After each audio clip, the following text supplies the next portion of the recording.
హల్లెలూయా! దేవుని పరిశుద్ధ నామమునకు స్తోత్రం కలుగును గాక. మత్తయి సువార్త 10వ అధ్యాయం 32వ వచనంలో మనం చూసినట్టయితే, మనుషుల ఎదుట నన్ను ఒప్పుకొని వాడెవడో పరలోకమందున్న నా తండ్రి ఎదుట నేను వాడిని ఒప్పుకొందును అని చెప్పి వ్రాయబడిందండి. ఆమేన్. హల్లెలూయా! దీన్ని మనం గ్రీక్‌లో చూసినట్టయితే హోమోలాజియో అంటారు. దీనికి అర్థము ఒప్పుకోవడము, అంగీకరించడము, ఒక వ్యక్తి తరచుగా తన పాపాలను ఒప్పుకోవడము, దేవుని పైన విశ్వాసాన్ని అంగీకరించడము, దేవుణ్ణి బహిరంగంగా స్తుతించడాన్ని అది అభివర్ణిస్తుందండి. చూడండి, ఈ రోజుల్లో మనం చాలా మందిని చూసినట్టయితే దేవుణ్ణి రహస్యంగా విశ్వసించే వారిగా ఉంటారు. కానీ బహిరంగంగా దేవుని గురించి చెప్పేవారిగా ఉంటారండి. ఎందుకనంటే నేను క్రీస్తుని అంగీకరించినని ఇతరులకు తెలిసినట్టయితే నా జాబ్ పోతుందేమో, నా వివాహం జరగదేమో, నన్ను అందరూ తక్కువగా చూస్తారని చెప్పి అనుకుంటారు. కానీ మనము చాలామంది అపోస్తులను చూసినా, అదేవిధంగా మిషనరీస్‌ని చూసినా వారు పదవి కొరకో, ఎవరో ఏమో అనుకుంటారని చెప్పి క్రీస్తును ఒప్పుకోకుండా వారు లేరండి.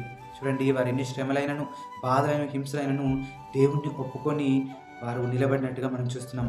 కాబట్టి ఈరోజు మనం కూడా మన నిందలను బట్టి, భయాలను బట్టి, శ్రమలను బట్టి మనము ఆయనను ఒప్పుకొనకుండా, ఆయనను అంగీకరించకుండా ఉండేవారిగా కాకుండా, మనము కూడా బహిరంగంగా ఒప్పుకొని అంటే బాప్తిజం తీసుకొని ఆయన సువార్త ప్రకటిస్తూ ఎప్పుడైతే మనం నిలబడే వారిగా ఉంటామో, అప్పుడు యేసు ప్రభు కూడా పరలోకమందు తండ్రి ఎదుట, దూతల ఎదుట మనల్ని ఒప్పుకునేవాడిగా ఉంటాడు.